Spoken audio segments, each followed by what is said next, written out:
Hello and welcome back to my channel. My name is Cole Anderson. In today's video I want to share a small piece, but one very close to my heart.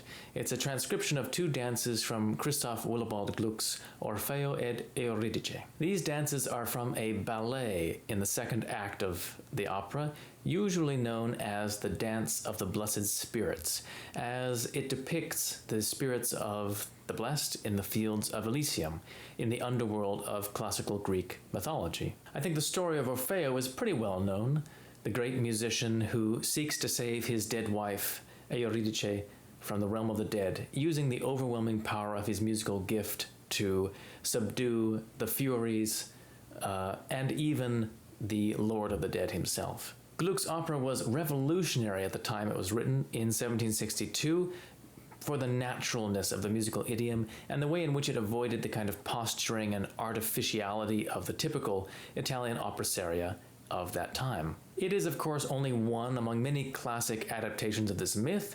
The other most famous adaptation is, of course, Claudio Monteverdi's Orfeo from a century and a half earlier in 1607. That's another classic rendering of the tale. I love them both. They're very different, but each has a wonderful take on this story. And the transcription I'm playing today, it's a little bit of a rarity, actually. So what I'm doing is a little odd. The original ballet is a set of two dances, arranged like a minuet and trio, and it's scored for a flute duet in the minuet part and a solo flute in the trio.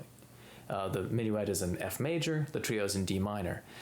The trio became very popular in its own right as an orchestral excerpt, and Giovanni Sgambati, who was one of Franz Liszt's favorite pupils, transcribed it by itself. Much later, fast forward to the 20th century, well, the wonderful German pianist Wilhelm Kempff arranged both movements this time, altering the form a little bit and treating the F major minuet more like a coda to the D minor movement, which is actually very effective.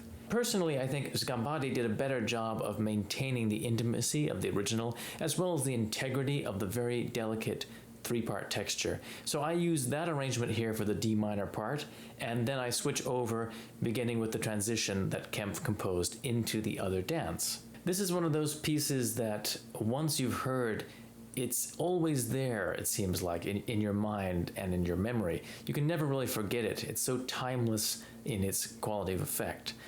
So I hope that I can introduce this to some listeners out there who maybe have never heard it before, and to those of you who do know it, and to pianists who might want to play it.